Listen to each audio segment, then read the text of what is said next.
오늘 우리에게 주시는 하나님의 말씀은 신약성경 마태복음 1장 21절로부터 25절까지의 말씀이 되겠습니다.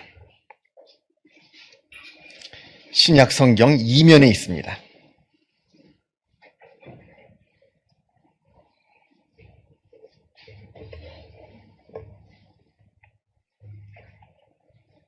마태복음 1장 21절로부터 25절까지의 말씀을 봉독합니다. 이 계시의 말씀을 봉독할 때에 살아계신 하나님의 음성을 다 함께 들으실 수 있기를 바랍니다. 아들을 낳으리니 이름을 예수라 하라. 이는 그가 자기 백성을 그들의 죄에서 구원할 자이심이라 하니라. 이 모든 일이 된 것은 주께서 선지자로 하신 말씀을 이루려 하심이니 이르시되 보라 처녀가 잉태하여 아들을 낳을 것이요 그의 이름은 임마누엘이라 하리라 하셨으니 이를 번역한즉 하나님이 우리와 함께 계시다 함이라. 요셉이 잠에서 깨어 일어나 주의 사자의 분부대로 행하여 그의 아내를 데려왔으나 아들을 낳기까지 동침하지 아니하더니 낳음에 이름을 예수라 하니라. 아멘. 구약성경 이사야 7장에는 이런 이야기가 나옵니다. 북이스라엘이 아람이라고 하는 나라와 손을 잡고 같은 동족인 남유다를 침공하려 합니다. 이때 남유다의 왕 아하스 왕은 그 소식을 듣고는 너무나 큰 두려움에 빠지게 됩니다. 왜냐하면 이렇게 두 나라가 힘을 합쳐서 함께 쳐들어오게 되면 그땐 그들을 당해낼 방도가 전혀 없었기 때문에 그러합니다. 이때 성경은 그 당시를 상황을 말하기를 왕의 마음과 그의 백성의 마음이 숲이 바람의 흔들림같이 흔들렸더라 이렇게 표현합니다. 다가올 전쟁이 너무나 두려운 나머지 왕은 물론이거니와 그 백성들 모두가 마치 사시나무 떨듯이 겁에 질려 떨고 있었다 말씀합니다.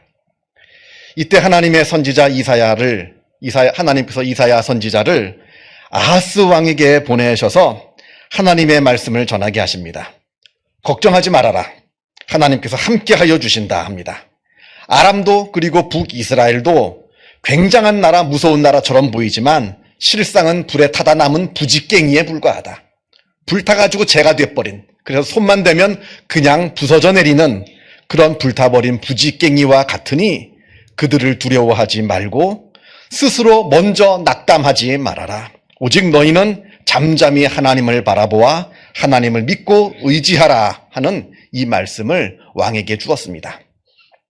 그러나 그 말씀이 아하스 왕에게 들리지가 않습니다.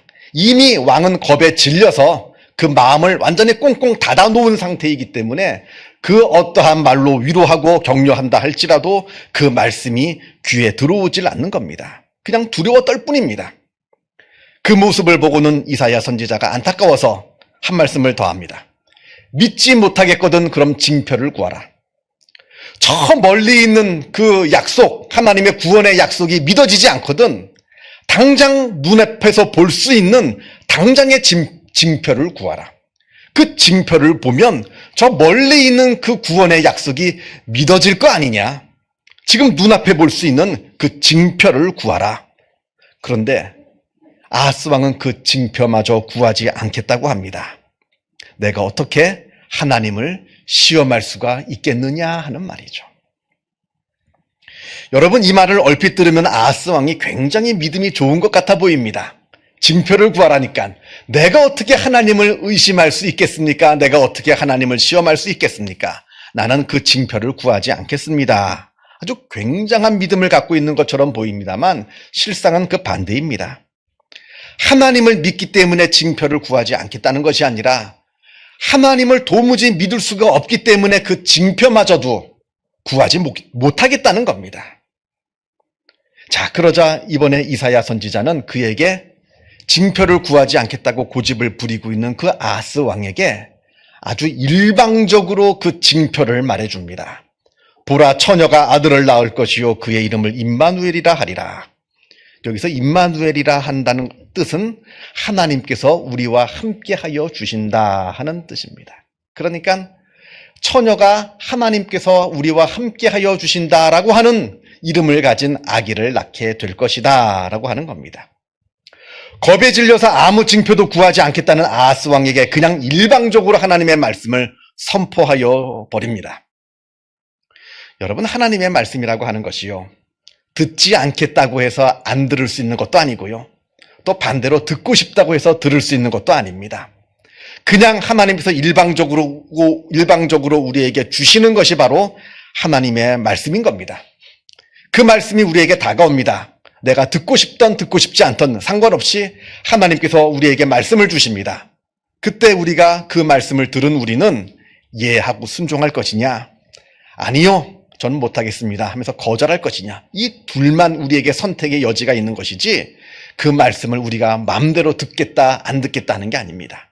일단 그 말씀이 선포되면 그 말씀에 우리는 예할 것인지 아니면 아니요 할 것인지, 그 선택만 우리에게 있다는 겁니다. 여러분, 믿음의 징표라고 하는 것은 우리 신앙에 있어서 아주 중요합니다. 왜냐하면 앞에서도 말씀을 드렸다시피 멀리 있는 하나님의 그 약속은 우리의 눈에 잘 안 보이거든요. 그러니까 저 멀리 있는 하나님의 약속을 우리가 믿기 위해서는 지금 당장 우리 눈으로 확인할 수 있는 그 믿음의 징표들이 사실은 필요합니다. 우리가 연약하기 때문에 그래요. 우리가 구약성경 사사기를 보면 기드온의 이야기가 나옵니다. 아주 호전적인 미디안 군대가 13만 명이나 이스라엘을 침공하려고 지금 다가오고 있습니다. 이때 하나님께서는 기드온이라고 하는 사람을 사사로 세우셔서 이스라엘을 구원하시고자 하십니다. 그런데 정작 기드온은 사사가 될 마음이 없어요. 하나님, 내가 도대체 무엇이간데 내가 어떻게 저 13만 명이나 되는 저 포악한 미디안 군대를 내가 막아낼 수가 있겠습니까? 하는 거죠. 그러자 하나님께서는 기드온에게 걱정하지 말아라.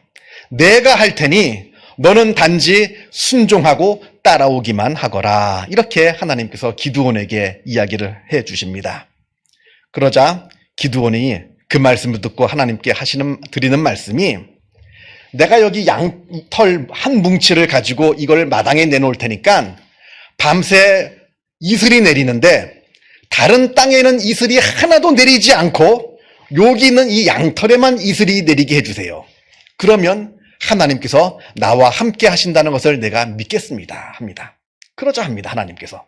그리고 그 다음날 깨보니까 정말로 땅에는 이슬이 하나도 내리지 않고 이 양털에만 이슬이 수북히 내려서 양털을 짜니까 물이 주르륵 흐를 정도가 되었습니다. 자, 하나님께서 그렇게 응답을 해 주셨어요. 그런데 이번에는 기드온이 그것만으로는 부족한지, 하나님, 이번엔 반대로 해 주세요. 이 양털에는 이슬이 하나도 내리지 않게 해 주시고 나머지 땅에만 이슬이 다 내리게 해 주세요. 그러면 내가 하나님께서 나와 함께 하신다는 것을 내가 믿겠습니다. 이렇게 합니다. 그런데 정작 정말로 그 다음날 깨보니까 내가 놓아두었던 이 양털에는 이슬이 하나도 내리지 않고 다른 땅에만 이슬이 내려가지고 푹 다른 땅만 젖어 있는 겁니다. 이 일이 이제 이루어지게 된 겁니다. 그래서 기드온은 그제서야 하나님께서 나와 함께하여 주신다는 것을 믿고 미디안 대군을 물리치러 나아갔다, 이렇게 성경은 말합니다. 자, 그런데 여러분, 한번 여기서 우리가 한 가지 한번 생각해 보아야 될 것이 있습니다. 아무리 양털에 이슬이 내리고 또 그 다음 날에는 양털에 이슬이 내리지 않았다 하더라도 그건 그저 징표일 뿐입니다. 그죠? 양털에 이슬이 내렸다고 해서 지금 우리한테 쳐들어오고는 13만 미디안 대군이 도망간 게 아니에요. 양털에 이슬이 내린 것은 그것이고 이스라엘 쳐들어오고 있는 13만의 대군은 그들입니다. 아무 상관이 없습니다. 그런데 이 양털에 이슬이 내린다는 그 사건을 바라보면서 아직 나에게 성취되지 않은 미래의 구원이 이루어질 것이라고 하는 것을 우리는 눈앞에 보여지는 사건, 이 징표를 통해서 믿게 된다는 겁니다. 아직 승리하진 않았어요. 양털에 이슬이 내리는 것과 승리는 별개의 사건입니다. 그러나 그럼에도 불구하고 내 눈앞에 벌어지고 있는 그 놀라운 사건을 통해서 하나님께서 나와 함께 하시고 나에게 구원을 주신다고 한다는 것을 우리가 믿게 된다는 겁니다. 이게 바로 징표의 역할입니다.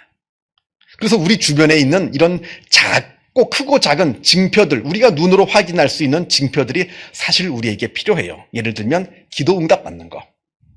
하나님께 기도하였더니 하나님께서 기도 응답을 해주셨어요. 그러면 우리가 그 기도 응답을 통해서 하나님은 살아 역사하시는구나, 하나님께서는 정말 놀라우신 전능하신 하나님이시구나 하는 것을 우리가 깨닫게 된다는 겁니다. 그러나 한 가지 우리가 더 조심해야 될 것은 무엇이냐면 징표는 징표일 뿐이지 구원은 아니라는 거예요. 징표는 예고편입니다. 본편은 구원에 있습니다. 우리가 여러분들 드라마 보시죠. 드라마 보시면 맨 마지막에 예고편이 나옵니다. 그 예고편을 보면 뭐예요? 왜 보여줍니까? 예고편을? 그 다음 본편을 보라고 보여주는 거예요. 중요한 건 본편입니다. 중요한 것은 본편이지 예고편이 중요한 것이 아니에요. 그런데 우리가 하나님께 기도하여서 기도 응답을 받는다든지 우리가 살면서 놀라운 기적 같은 일들을 경험한다든지 하는 것들은 일종의 예고편입니다.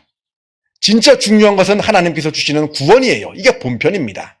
근데 본편은 볼 생각은 하지 아니하고 예고편만 본다고 한다는 것은 이 우리 안에 벌어지고 있는 기도 응답, 내가 하나님께 기도했더니 기도가 응답이 되고 병을 고침받고 여기에만 우리의 모든 믿음이 집중되어 있다면 진짜 중요한 본편은 보지 않고 예고편만 보고 있는 어리석은 사람과 같다 하는 말입니다. 자, 이게 무슨 말이냐면 또다시 예를 들어서 설명을 해드리면 구약 성경에 히스기야 왕의 이야기가 나옵니다. 이 히스기야 왕이 중병이 걸렸어요. 큰 병이 걸렸습니다. 이제 죽게 되었습니다. 근데 히스기야가 하나님께 간절하게 기도하여서 15년을 더 살게 되었습니다. 그래서 15년이 되었어요. 자, 이제 오늘이 15년 마지막 날이에요. 이제 난 죽어야 됩니다. 근데 내가 이번에 15년이 더 살고 15년이 지나서 내가 죽게 되었을 때 이땐 괜찮나요? 그때 15년 전에는 크게 죽는 것이 너무 싫어서 하나님 앞에 그렇게 간절하게 기도해서 15년의 생명의 연장을 받았는데 이제 15년이 후딱 지나가서 오늘이 이제 내가 죽게 되는 날이 되었어요. 오늘 죽으면 괜찮은 겁니까? 아무런 두려움도 없고 아무런 아쉬움도 없이 죽음을 맞이할 수 있느냐 하는 말입니다. 그렇지 않다면 15년 산 게 무슨 의미가 있을까요? 15년 더 산들 어차피 죽게 되는데 그게 무슨 의미가 있는 겁니까? 성경에는 수많은 병고침의 사건들이 나옵니다. 심지어는 죽었다가 다시 살아난 사람들도 나와요. 그 사람 아직도 살아있나요? 예수님께서 고쳐주신 그 나사로, 죽음에서 살아난 그 나사로가 지금 어디 배단이 어느 고을에 가면 그 나사로가 아직도 살아있더라 하는 이야기를 들어보신 적이 있으십니까? 다 죽었어요. 다 죽었습니다. 어쩌면 그 병 고침 받은 사람이 그 동일한 병에 똑같이 걸려서 그 병으로 죽었는지도 모릅니다. 그렇다면 그때 예수님께서 살려주신 그 기적이 무슨 의미가 있는 겁니까? 어차피 죽을 건데.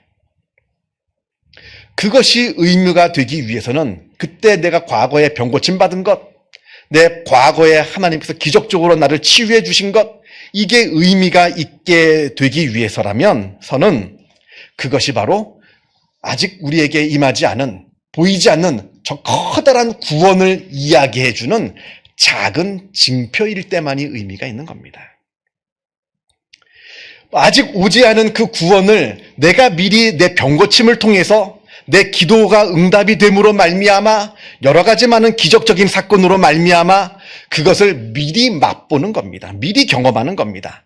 징표가 되는 겁니다. 무슨 말이냐면 내가 병고침을 받았습니다.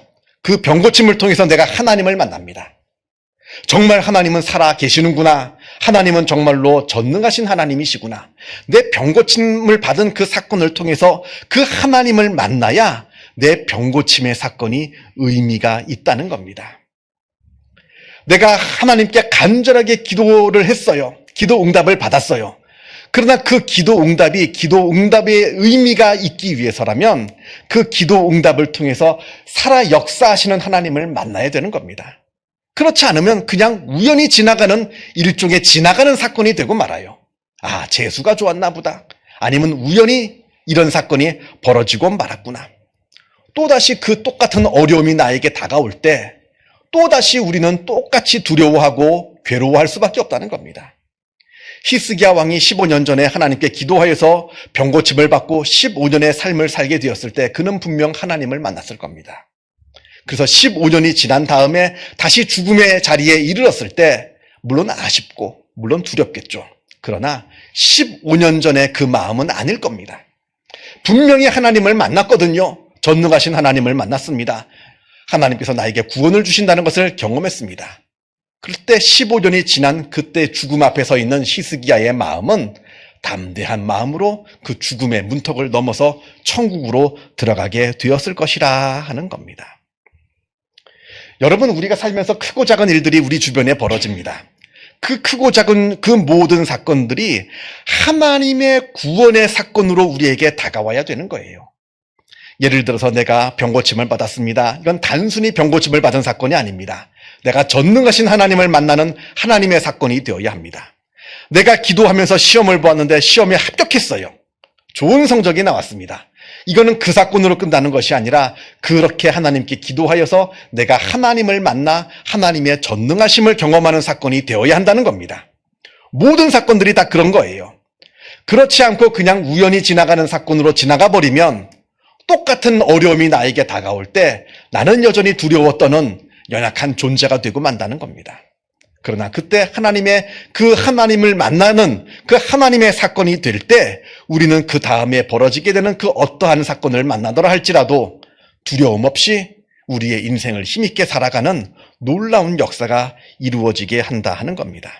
그러니까 중요한 것은 뭐냐면 나에게 어떠한 일이 벌어지느냐 이게 중요한 게 아니라 그 사건을 통해서 내가 무엇을 만나느냐, 누구를 만나느냐가 중요하다는 겁니다.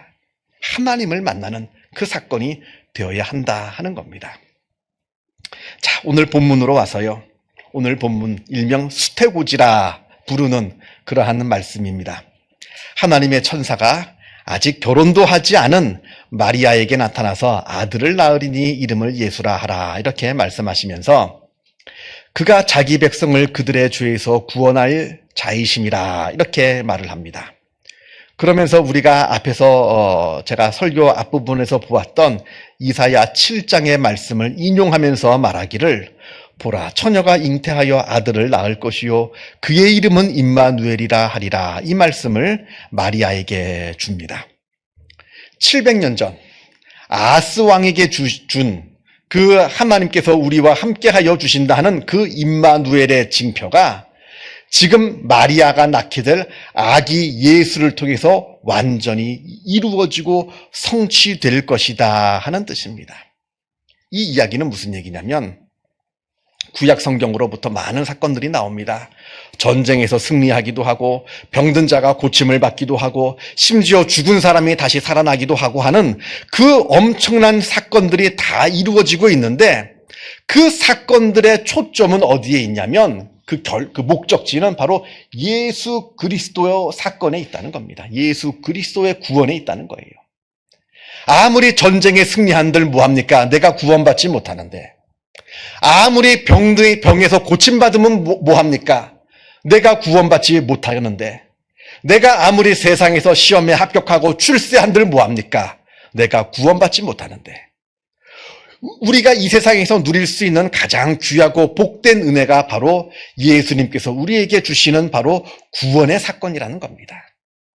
임마누엘, 하나님께서 우리와 함께하여 주신다라고 하는 그 놀라운 사건은 우리가 무슨 기적을 경험하고 기도 응답을 받고 물론 그것도 중요합니다만 그것을 뛰어넘어서서 우리가 예수 그리스도를 통해서 하나님의 자녀가 되는 놀라운 사건을 통해서 이루어진다라고 하는 겁니다.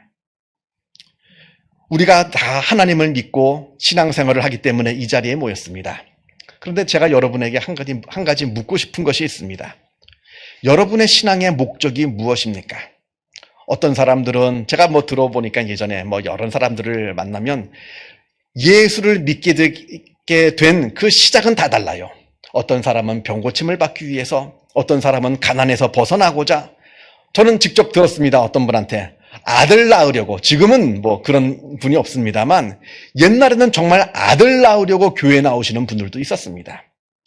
그 신앙의 출발점은 다 다르다 할지라도 신앙의 목적지는 다 같아야 된다는 겁니다. 예수 그리스도를 통한 구원, 그것이 바로 우리의 신앙의 목적이어야 한다는 겁니다. 아무리 내가 세상에서 건강하게 삶을 산다 할지라도, 내가 세상에서 아무리 많은 돈을 번다 할지라도, 세상에서 그 아무리 높은 자리에 오르고 출세한다 할지라도 내가 예수님을 통하여서 구원받지 못하면 그 모든 것들은 다 아무 소용이 없다 하는 겁니다. 반대로 내가 예수 그리스도를 믿게 된다라고 한다면, 정말 예수 그리스도를 통해서 구원을 우리가 누릴 수 있다라고 한다면 세상에서 누리고 있는 그 모든 것들, 그리고 세상에서 만나는 그 모든 사건들이 다 하나님의 은혜의 사건이 되는 겁니다. 이 놀라운 은혜, 하나님께서 우리와 함께 하시는 그 구원의 은혜가 여기 모여있는 주님의 귀한 백성들 가운데 충만하게 임하기를 주님의 이름으로 축원합니다. 기도하겠습니다. 사랑과 은혜가 충만하신 하나님 아버지, 2000년 전에 예수 그리스도를 우리에게 보내주신 그 임마누엘의 사건에 감사를 드립니다. 예수 그리스도께서 이 땅에 오신 그 목적이 어디에 있는지 우리가 분명 알게 하여 주옵소서. 그저 세상에서 잘 사는 것, 그저 세상에서 편안하게 사는 것, 이것이 우리의 신앙의 목적의 궁극적인 목적지가 아니라 진정으로 예수 그리스도를 믿어 우리가 구원받는 것, 천국에 들어가는 것, 이것이 참된 우리의 믿음의 목적지임을 우리가 분명히 깨달아 알아 그리스도를 바라보게 하여 주시고, 세상으로 만족하는 것이 아니라 영원한 천국을 바라보며 천국을 사모하며 나아가는 주님의 귀한 백성들이 다 되게 하여 주옵소서. 성탄의 기쁨이 이 자리에 모여있는 주님의 귀한 백성들 삶 가운데, 그리고 우리 모든 이웃들 가운데 충만해지게 하여 주옵소서. 감사드리오며 이 모든 말씀 우리 주 예수 그리스도 이름으로 기도하옵나이다. 아멘.